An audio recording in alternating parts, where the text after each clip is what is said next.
সবাইকে শুভেচ্ছা। আমন্ত্রণ জানাচ্ছি ২১শে বিজনেসের সঙ্গে আছি মহিমা পলি। দর্শক, আপনারা জানেন যে ঢাকা স্টক এক্সচেঞ্জের লেনদেন চলছে এবং আজকের সপ্তাহের চতুর্থ কার্যদিবস। এবং আমি যদি আজকের কথাটা একটু বলি যে আজকে কিন্তু আমরা দেখতে পাচ্ছি যে শেয়ার বাজারের বড় একটা উত্থান দেখতে পাচ্ছি এবং বেশ ভালো একটা পজিটিভ ট্রেন্ড দিয়েই কিন্তু আজকে লেনদেন চলছে। এটাকে যদি আমি একটু বলি যে বিশ্ববাজারের সাথে তাল মিলিয়ে যদি একটু বলি যে ঢাকার বাজারেও আমরা দেখতে পাচ্ছি যে আজকে একটা পজিটিভ র্যালি চলছে। অর্থাৎ এটার পেছনে বেশ কিছু কারণ থাকতে পারে, কিন্তু তার আগে আমি বিশ্ববাজারের যে আন্তর্জাতিক যে স্টক মার্কেট সেটার কথা একটু যদি জানিয়ে দেই।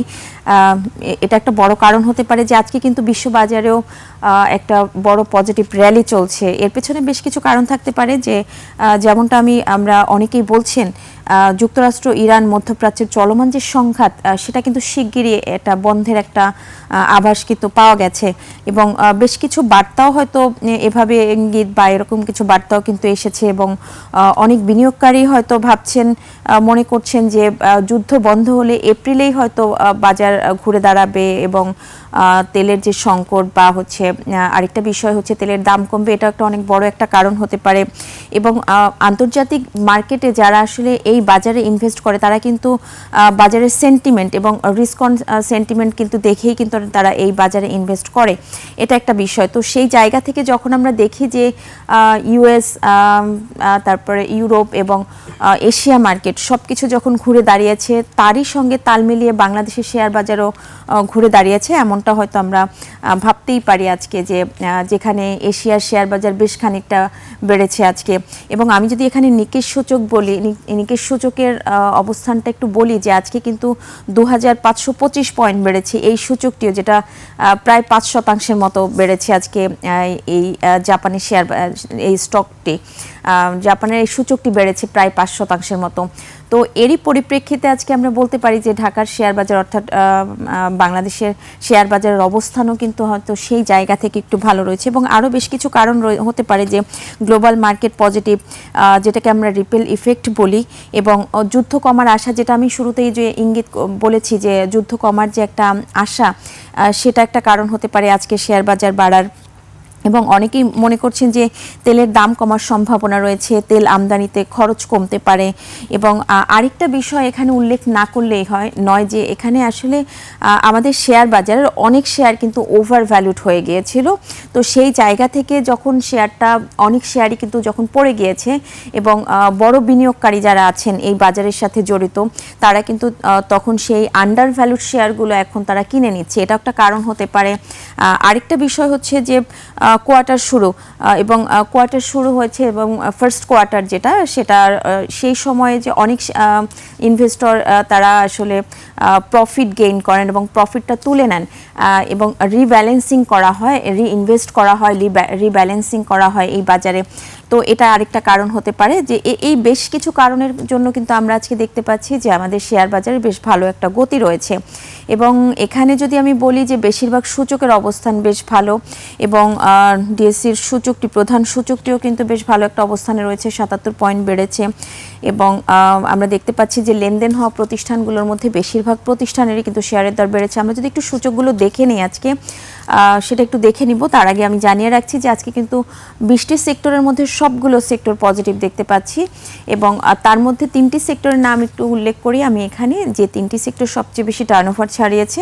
তাদের মধ্যে ফার্মাসিউটিক্যাল সেক্টর রয়েছে, ইঞ্জিনিয়ারিং সেক্টর এবং টেক্সটাইল সেক্টর, এই 3টি সেক্টর রয়েছে সবচেয়ে বেশি টার্নওভার ছাড়িয়েছে। তো চলুন আমরা একটু সূচকের অবস্থান দেখে নিই। ঢাকা স্টক এক্সচেঞ্জে আজকে আমরা যেমনটা দেখতে পাচ্ছি, যে আমরা কিছুক্ষণ আগেও দেখছিলাম যে 77 পয়েন্টের মতো ডিএসসির প্রধান সূচকটি পজিটিভ ছিল, কিন্তু এই মুহূর্তের চিত্রটা একটু দেখে নিব। এবং আমরা টার্নওভার যেটা বলছিলাম যে 450 কোটি টাকা কিন্তু এরই মধ্যে টার্নওভারের পরিমাণ ছাড়িয়েছে। তো এখানেও বেশ ভালো একটা গতি রয়েছে। আপনারা দেখছেন যে এই মুহূর্তে 83 পয়েন্টের মতো বেড়েছে ডিএসসির প্রধান সূচক, 5261 পয়েন্টে অবস্থান করছে। এবং লেনদেন হওয়া প্রতিষ্ঠানগুলোর মধ্যে দর বাড়ার সংখ্যাটাই বেশি দেখা যাচ্ছে, দর বেড়েছে 337টি আপনারা দেখছেন, এবং দর হারানোর সংখ্যা 32টি এবং আনচেঞ্জড রয়েছে এই মুহূর্তে 20টি প্রতিষ্ঠানের শেয়ারের দর।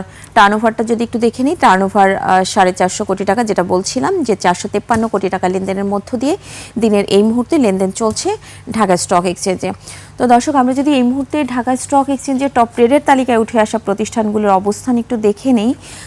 প্রথম 5টি প্রতিষ্ঠানের মধ্যে ওরিয়ন ইনফিউশন রয়েছে এই তালিকায় প্রথমেই, যদিও দর হারিয়ে লেনদেন চলছে গত কার্যদিবসের তুলনায়, এবং এই প্রতিষ্ঠানটি 16 কোটি 30 লাখ টাকার মতো লেনদেন করেছে এখনো পর্যন্ত। 16 কোটি 30 লাখ টাকা লেনদেন করে প্রথম অবস্থানে জায়গা দখল করে নিয়েছে। সামিট অ্যালায়েন্স পোর্ট রয়েছে এই তালিকায় দ্বিতীয় অবস্থানে, 15 কোটি 87 লাখ টাকা লেনদেন করেছে। হাতবদল হচ্ছে 51 টাকা 40 পয়সায়, 5.76% দর বেড়েছে।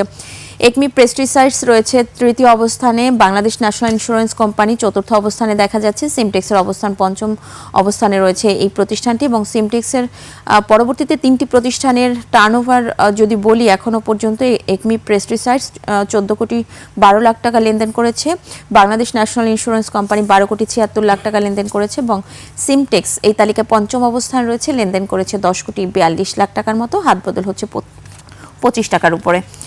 তো এই মুহূর্তে টপ গেইনার্সের তালিকায় উঠে আসা প্রতিষ্ঠানগুলোর মধ্যে প্রথম 5টি প্রতিষ্ঠানের অবস্থান দেখে নিব, অর্থাৎ শতাংশের দিক থেকে সবচেয়ে বেশি দর বেড়েছে সিলভা ফার্মার, দর বেড়েছে 10%। আপনারা দেখছেন যে সার্কিট ব্রেকার ছুঁয়েছে এই প্রতিষ্ঠানটি। বাংলাদেশ ন্যাশনাল ইন্স্যুরেন্স কোম্পানি, একই চিত্র দেখা যাচ্ছে এই প্রতিষ্ঠানটির ক্ষেত্রে, অর্থাৎ সার্কিট ব্রেকারের একেবারেই কাছাকাছি চলে গিয়েছে, 9.90% দর বেড়েছে।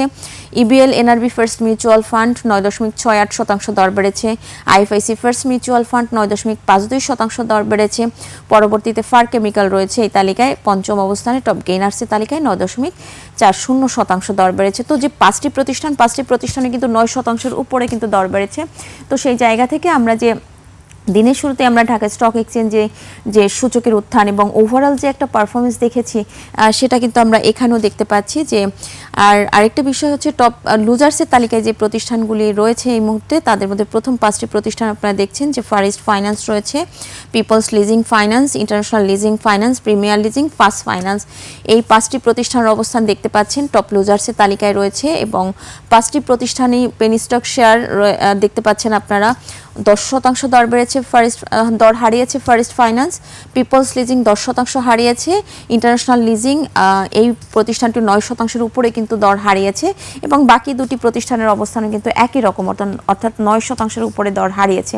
তো এখানে আমি শুরুতেই যেটা বলছিলাম যে আজকে সবচেয়ে বেশি টার্নওভার চালিয়েছে যে সেক্টরটিতে, তাদের মধ্যে প্রথম যে সেক্টরটি রয়েছে ফার্মাসিউটিক্যাল সেক্টর, এবং এই সেক্টরটির বেশ কিছুদিন ধরে আমরা কিন্তু একটা ভালো গতি দেখতে পাচ্ছি, এবং আজও কিন্তু এই সেক্টরটি সবচেয়ে বেশি টার্নওভার ছাড়িয়েছে।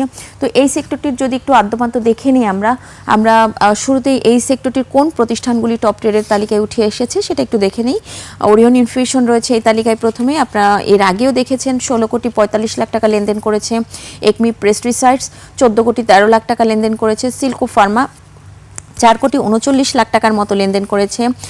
ইন্দো বাংলা ফার্মা রয়েছে এই তালিকায় চতুর্থ অবস্থানে, 4 কোটি 7 লাখ টাকা লেনদেন করেছে, এবং স্কয়ার ফার্মার অবস্থান দেখা যাচ্ছে পঞ্চম অবস্থানে রয়েছে, 3 কোটি 53 লাখ টাকা লেনদেন করেছে, এবং প্রতিটি প্রতিষ্ঠানের যে দর লেনদেন, প্রতিটি শেয়ারের যে লেনদেন হচ্ছে স্কয়ার ফার্মা 213 টাকা 10 পয়সা লেনদেন হচ্ছে, এবং বাকি যে চিত্র লেনদেনে সেটাও কিন্তু আপনারা দেখছেন এখানেই, যে শুধুমাত্র ওরিয়ন ইনফিউশন এই একটি প্রতিষ্ঠান আজকে দর হারিয়ে লেনদেন চলছে ফার্মাসিউটিক্যাল সেক্টরে। এবং এই সেক্টরটি টপ গেইনার্সের তালিকায় থাকা প্রতিষ্ঠানগুলোর মধ্যে আমরা দেখতে পাচ্ছি কোন 5টি প্রতিষ্ঠান আজকে ফার্মাসিউটিক্যাল সেক্টরের টপ গেইনার্সের তালিকায় রয়েছে। তাদের মধ্যে প্রথমেই দেখা যাচ্ছে সিলভা ফার্মা রয়েছে, এবং শুরুতেই দেখেছিলেন যে 10% দর বেড়েছে, এবং এই ওভারঅল মার্কেটে কিন্তু এই প্রতিষ্ঠানটি আজকে টপ গেইনার্সের তালিকায় রয়েছে, যেটি 12 টাকা 10 পয়সায় হাত বদল হচ্ছে। তো দর্শক, আপনারা দেখছিলেন যে ফার্মাসিউটিক্যাল সেক্টরের 5টি প্রতিষ্ঠান আজকে টপ গেইনার্সের তালিকায় ছিল, সেটা আপনারা দেখছিলেন, এবং মাত্র 2টি প্রতিষ্ঠান আজকে টপ লুজার্সের তালিকায় রয়েছে ফার্মাসিউটিক্যাল সেক্টরের। তো দর্শক এবার এশিয়ার প্রধান শেয়ার বাজারের খবরাখবর জানাবো। মধ্যপ্রাচ্যের যুদ্ধ দ্রুত সময়ের মধ্যে শেষ হচ্ছে এমন আশাবাদ থেকে ঘুরে দাঁড়িয়েছে এশিয়ার পুঁজিবাজার সূচকের বড় উত্থান দেখা যাচ্ছে এশিয়ার বেশিরভাগ পুঁজিবাজারে। জাপানি শেয়ার বাজার নিক্কি সূচক 2525 পয়েন্ট বেড়ে দাঁড়িয়েছে 53,588 পয়েন্টে।